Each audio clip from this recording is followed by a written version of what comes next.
Namo Bhagavate Vasudevaya. Srimad Bhagavatam, Canto 7, Chapter 3. Hiranyakashipu's plan to become immortal, and we'll just read the first verse of 2 verses, 37 to 38. Vyasubir Vasumadvirava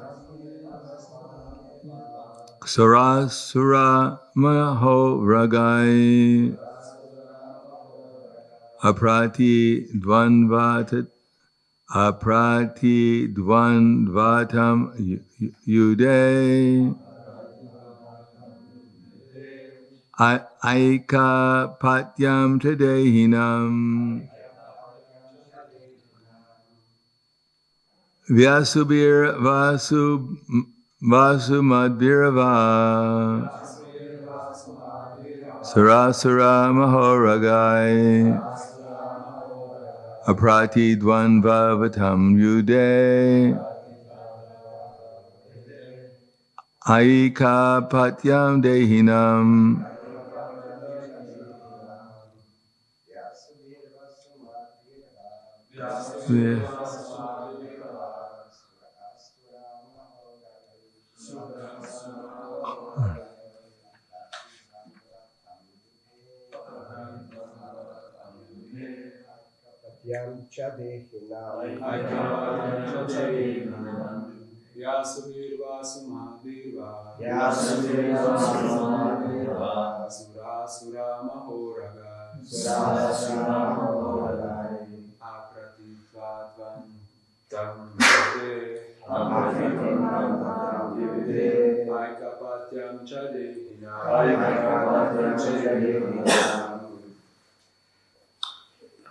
Jansky.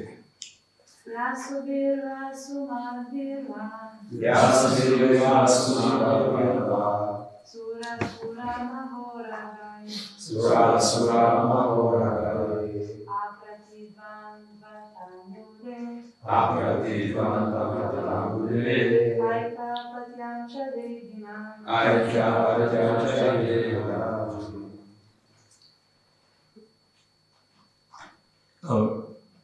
Vyasubi, by things that have no life,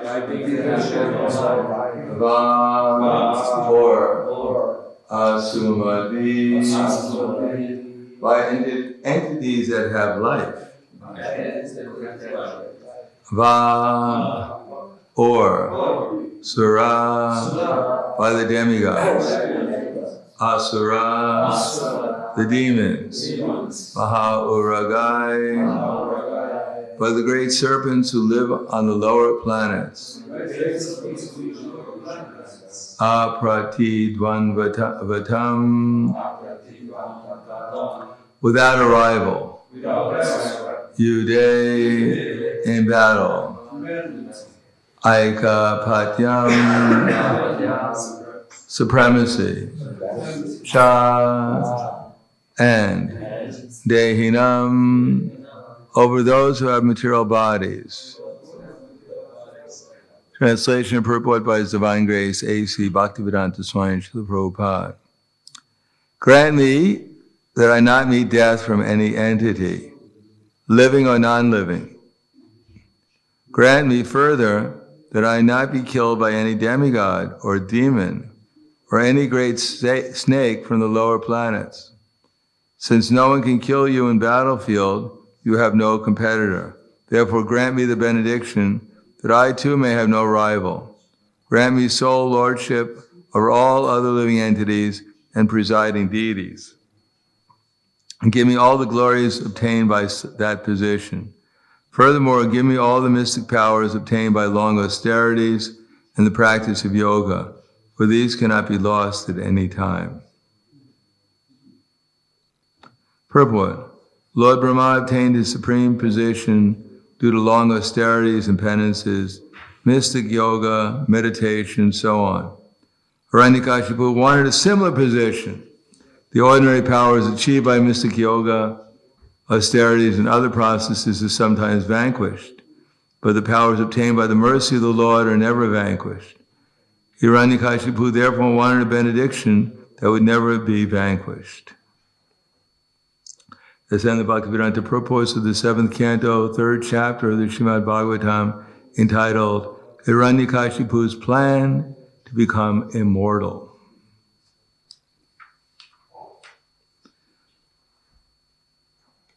We can say that perhaps he wanted to become Krishna conscious, but he just didn't have the good association. His main association was Hiranyaksha, who was also a demon like he was. And therefore he didn't understand that if he wanted to become immortal, he could have done it if he would have chanted Hare Krishna. Because he was already immortal, he just didn't understand it. All he had to do is realize he was eternal, and all his problems would have been solved. But because he didn't know he was already eternal, therefore, although it's very strange, if you had the power to live in your bones, you must have some idea of something's going on here, beyond just this gross body. But as we can see, as we'll read on, the main problem is not his body. Our main problem is not our body. It's not even our mind. It's not even our faulty intelligence. The main problem is our false ego.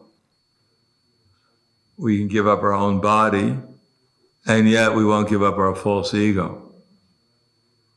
Just like when Krishna and Arjuna and Bhima went to see Jarasandha, Yudhisthira Maharaj wanted to execute the Rajasuya sacrifice to prove that if you become a devotee of Lord Krishna, then you don't necessarily lose everything. Krishna will give you all opulence. So he wanted to show that at this Rajasuya sacrifice, that although he was a devotee of Lord Krishna, along with his brothers, they didn't lose everything. Although at one time they did lose everything, but Krishna gave them more opulence than the King of Heaven. But in order to perform the Rajasuya sacrifice, which indicates that you're the emperor of the whole world, at that time the world was a little bit more than this little Bharatvarsha planet, and meant at least Jambudvip, if not more than that, which includes other varshas besides Bharatvarsha. In order to do that, you have to execute the Rajasuya sacrifice, where you let the horse out roaming freely, and everyone has to, the army follows the horse. Wherever the horse goes, then the reigning personalities there have to give some tribute and pledge that they're under Maharaj Yudhisthira. So they let the horse out, they collected all the necessary wealth, the kings pledged allegiance to Yudhisthira Maharaj, and therefore he could perform the Rajasuya sacrifice. Unfortunately, Jarasandha refused because he was rather proud, having the strength of 10,000 elephants. And they were Dwarpa elephants, not just Kali Yuga elephants. They were really powerful elephants. So that even Kulyavalpita had the strength of 10,000 elephants, although he was one elephant. And Jarasandha had the strength of 10,000 elephants also. And he had captured 27,000 kings and put them into a prison in a cave. And he was going to sacrifice them before a goddess Durga to get more power. And these were not just ordinary puny kings, they were Dwarpa kings. They were actually, in Dwarpa Yuga, Krishna was rather small. He was only, I guess in meters, he was only 5 meters tall. So he was rather small for a Kshatriya. Generally, Kshatriyas were at least 6-7 meters tall. And he captured all these 27,000 of them, put them in a cave. Now, when Narada Muni came and invited Krishna to come to the Rajasuya sacrifice, at the same time, the representative of the kings who were imprisoned by Jarasandha came and requested if Krishna could come and free them from the grip of Jarasandha, because after all, Jarasandha was a demon, and they were devotees. Now it's confusing because Narada Muni asked Krishna to go to the Rajasuya sacrifice. At the same time, the representatives of the kings who were in prison asked him to come and free them from the grip of Jarasandha. So both of them were devotees. Krishna asked Uddhava, what should I do? And Uddhava thought and said that first you should go and liberate the kings. And then when you defeat Jarasandha, especially if Bhima fights against him, and if you're there, then you'll be able to defeat Jarasandha. And if you defeat Jarasandha, then Yudhisthira Maharaj can perform the Rajasuya sacrifice. So that was their plan. Krishna, Bhima, and Arjuna, they all, of course, everyone went to Hastinapur, where Maharaj Yudhisthira and the Pandavas were there, ready to perform the Rajasuya sacrifice. It's quite a description, because they just didn't pack their bags and get on an airplane. They went with 16,108 queens. All of them went. I mean, that's quite logistically challenging to bring not just ladies, but queens with palanquins and servants and everything going on, and soldiers, and it's inconceivable. And then when they arrived at Hastinapur, just the fact that Maharaj Yudhisthira could have greeted them gives you some idea of what the opulence of Dwapara Yuga was compared to Kali Yuga. If you go with 15 people to you're a representative of a country, go with 15 people, they're challenged to take care of you.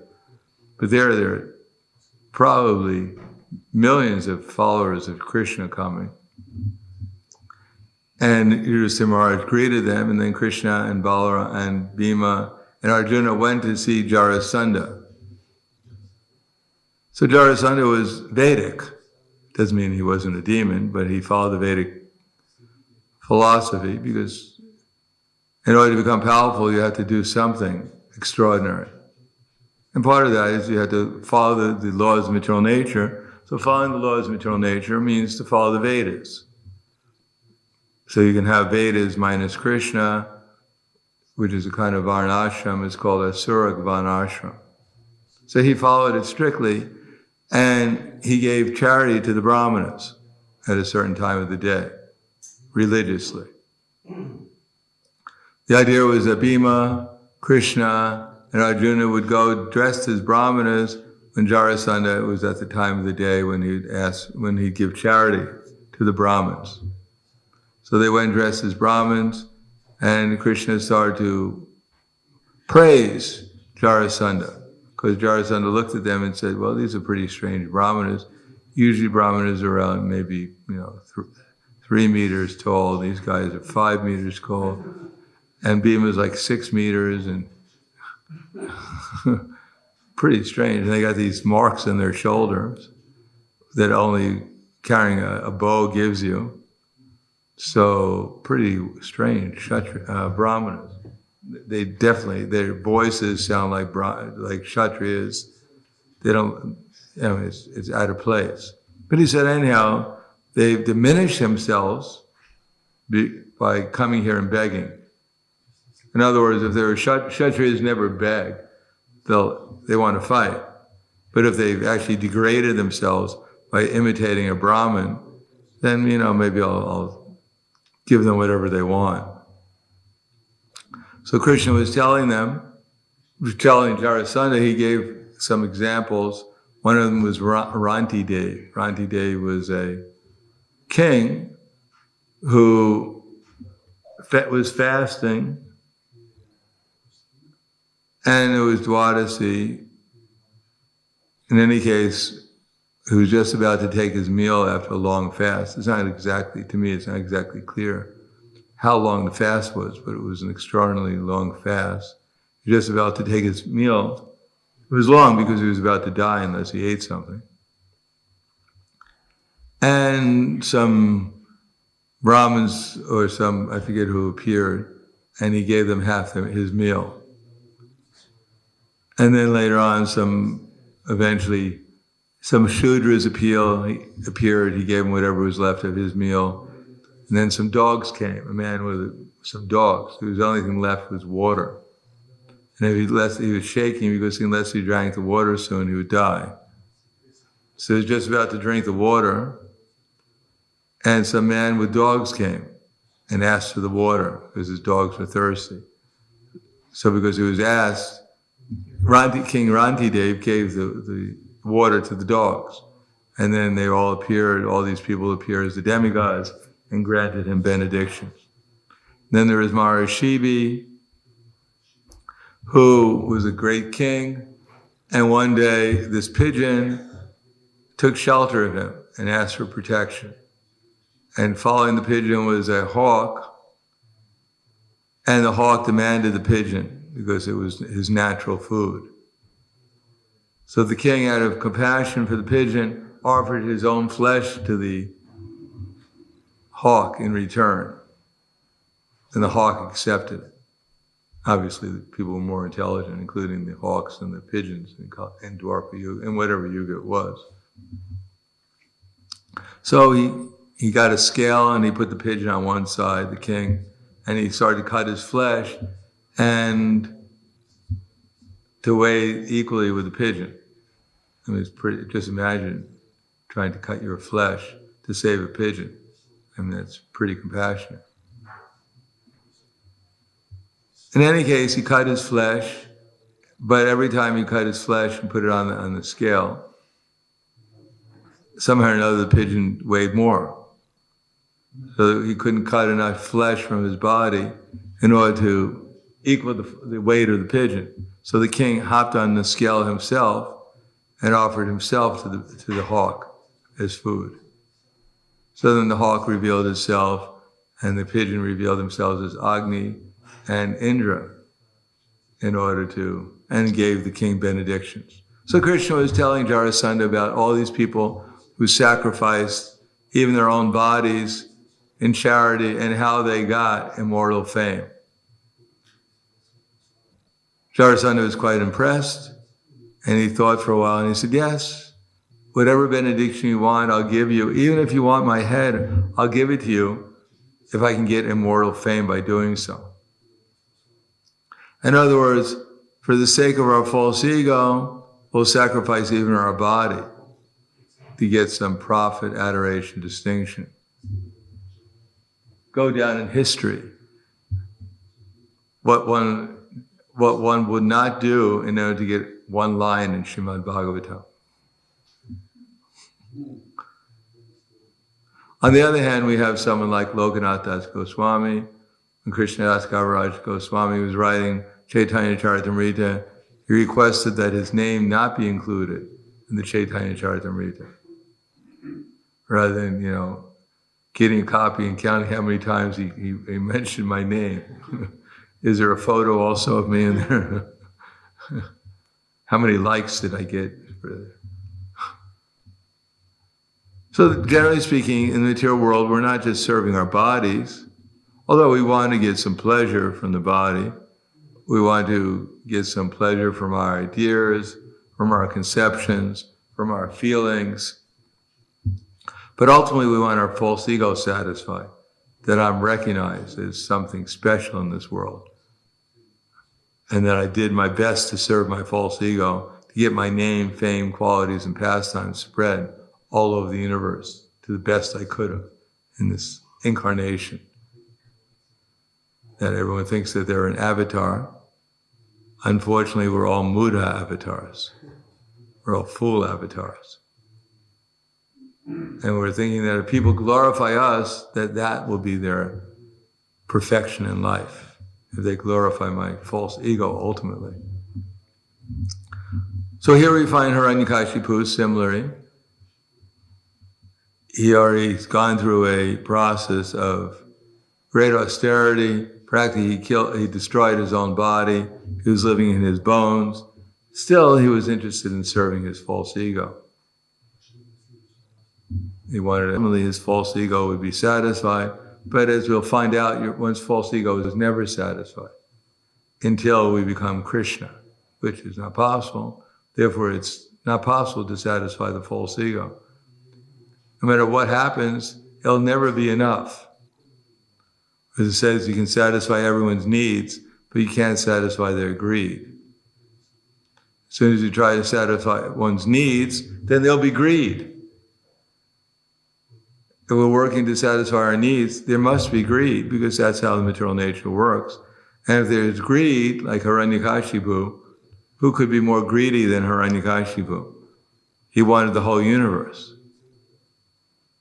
And probably if he would have read Srimad Bhagavatam and found out there are more than one universe, he probably would have wanted a benediction. Grant me the benediction and that I could travel to some other universe and take that over too.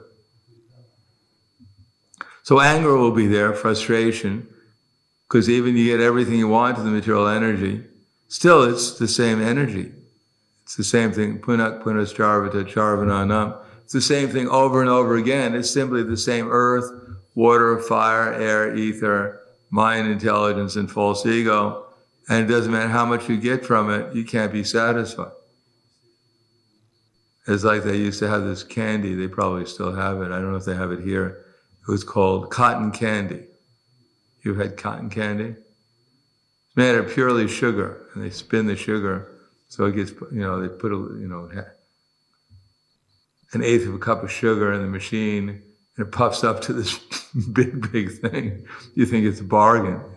Paying 10 euros for this huge, round thing was made out of an eighth of a cup of sugar, puffed up sugar. You eat it, you're eating 99% air, and there's a little bit of sugar in the air. You think you're enjoying. And at the end, all you did is eat a quarter of a cup of sugar, about probably the same, or an eighth, same amount in a Coca-Cola. And you're more dissatisfied than you were before. You just swallowed so much air with some sugar, and you thought you were enjoying. But it wasn't ordinary sugar, it was green sugar, or pink sugar. So you thought, this is really good. But you don't really get anything from it. You don't get nutrition, you don't get satisfaction, you don't get strength, you don't get anything. You just get air with some sugar in it. So similarly in the material world, no matter wherever you go, whatever you do, it's the same things, just in combinations and permutations, appearing as reality. And so how much one chews in the material world, one winds up with the same thing. Just a lot of air with a little bit of sugar mixed into it. So Hiranyakashipu, he went through so much austerity to get everything he wanted, including mystic power, but he was never satisfied. And if you become lusty and greedy and angry, then the result is you'll become also deluded. So you may wonder, why is it that after chewing on the material energy for so long and not getting any satisfaction, as there's one music group, they've been singing for the last at least 60 years, the same song, can't get satisfaction. And they still haven't gotten any satisfaction. Nor are the people who have been listening to them for 60 years been satisfied. They simply hear the same old song over and over again without being satisfied. So one may wonder, how is it that after so much endeavor and not getting satisfied, finding simply it's the same old little bit of colored sugar with a lot of air, people keep on going at it because of delusion. No matter how much you become lusty and greedy and frustrated, still delusion will take over. And one will think, well, it's only a little bit in front of us. I just a little more endeavor and I can actually get it. It's there, but I just didn't pick up on the last clue. I'm almost at the jackpot. I just need the one more clue and I got it. So that's called delusion or madness, depending on how you want to look at it. To do the same thing over and over again and get the same result and still do it again is called madness. Do it again expecting a different result. If you have a coin that has both sides have heads on it, you keep on flipping it hoping to get a tail. then you're crazy. You should look at both sides and see they're both heads. You'll never get a tail. Doesn't matter how many times you flip it. But due to delusion, people don't care. They keep on going at it again and again and again because Maya makes a vision that you're just 1 inch ahead and you'll get it. The ass carrying a heavy burden on his back, carrying all the weight of the laundry on his back, and the washerman putting a carrot right in front of the ass, and the ass takes a step forward, and the carrot takes a step forward, and the ass is looking at it and said, I thought it was only 1 step, maybe it was 2. He takes another step, and the carrot goes 1 step in front of it, maybe it's 3.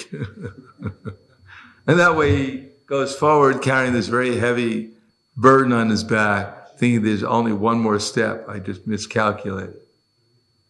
So that's called illusion, or ignorance, or foolishness, or madness, whatever you want to call it. And the result is, why is it the ass do it? Because he forgets, I've been doing this all day, 1 more step, and I never get there. But he forgets, he has no memory. Therefore he thinks, he doesn't remember taking the other 5,000 steps. He's going to take 1 more, he thinks. And because he lost his memory, therefore he has no basis of intelligence.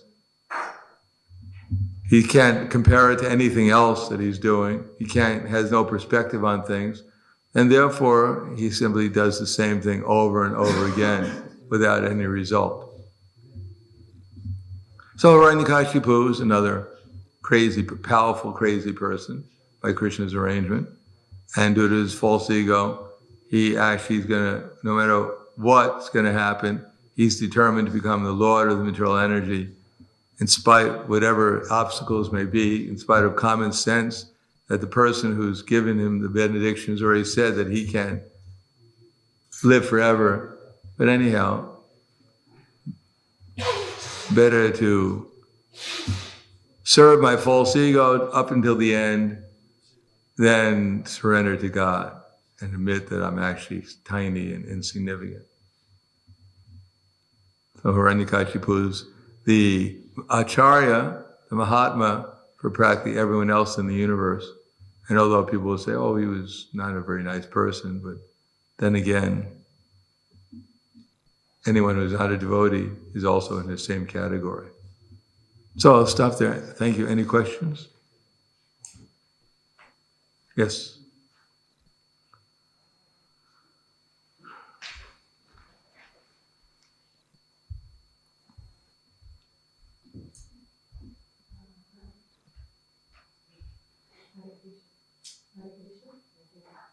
You got that right. No, I mean, use the microphone. Does it work?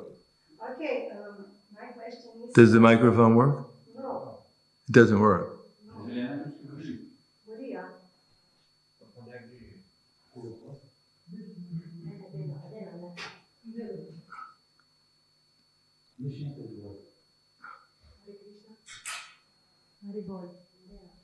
Okay, I'll repeat the question. Yes, okay, thank you. Okay, my question is,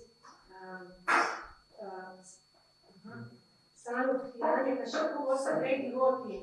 How he did not get some mercy to become a devotee himself?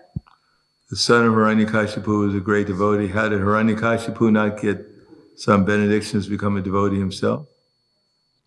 Well, to make a long story short, the reason why Prahlad was born to Hiranyakashipu was that Hiranyakashipu and his brother one day decided to do some austerity in order to become the lords of the universe.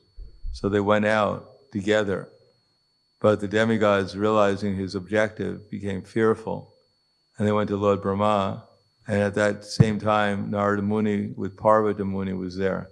And they said, don't worry, we'll take care of it. So Hiranyakashipu and his brother went out in order to perform the austerities in a secluded place in the mountains.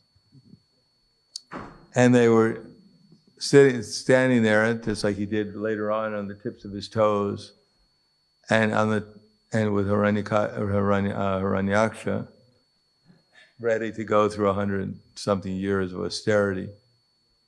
And at that time, Narada Muni and Parvati Muni came as little sparrows, and at the top of their lungs were chanting, Om Namo Bhagavate Vasudevaya. So Hiranyakashipu took a rock and threw it at the birds, and they flew away. Then they went back to the austerity, and again, these birds came back, and at the top of their lungs were chanting, Om Namo Bhagavate Vasudevaya. So Hiranyakashipu couldn't meditate. This went on the whole day. And so he was completely disturbed. Him and his brother said, we'll come back tomorrow and begin our austerity again. So he went back, and all he could hear in his mind was Om Namo Bhagavate Vasudevaya. He couldn't get it out of his mind. And he hated Vishnu, so he didn't want to think of Vishnu. So then he decided to enjoy with his wife that night. Maybe he could forget about these birds and chanting Om Namo Bhagavate Vasudevaya. But even when he was enjoying with his wife, he was thinking of Vasudeva, of Krishna. And so Prahlad was born, because he was thinking of Krishna at the time of conception. So that's how Prahlad came. Later on, of course, Hiranyakashipu forgot this Om Namo Bhagavate Vasudevaya. He saw those birds again, he would have killed them. He wouldn't have thrown a rock at them. So that's why. Thank you. Anything else?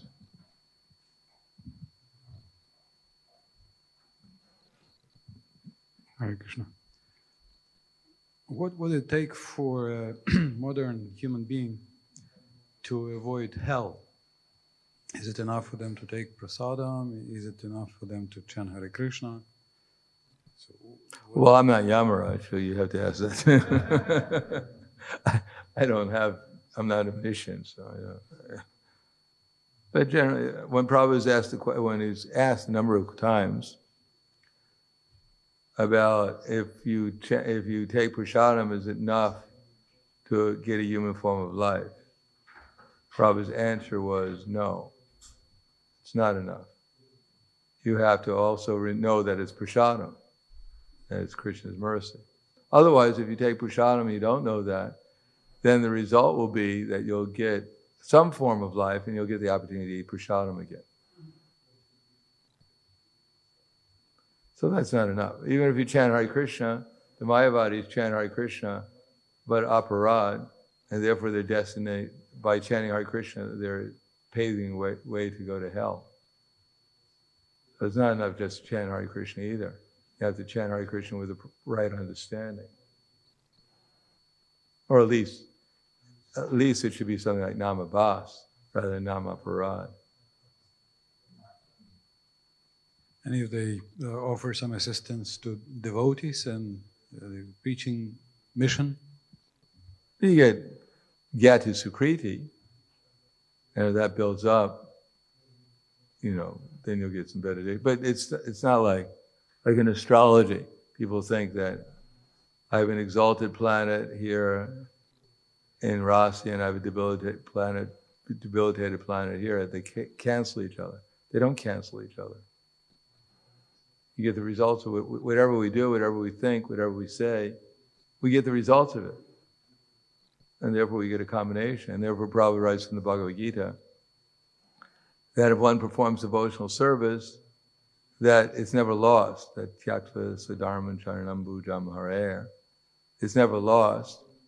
That even if one is one has a low born in his next lifetime, still auspicious Krishna consciousness will continue. So one will get the results of what one is doing. Otherwise, then it's inexplicable how Bharat Maharaj was on the threshold of bhava, could have become a deer. So to get any guarantee, I'm guaranteed I chant Hare Krishna. That story I told before about the man who gave $5. Yeah, so he was wrong.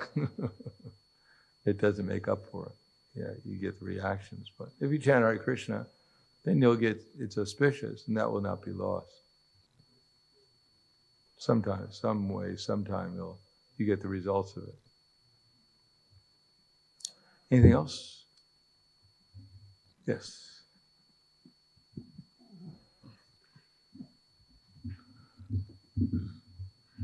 Maharaj, your whole lecture was mostly presentation of how we are unable to give up the subtlest identification of ours with our false ego.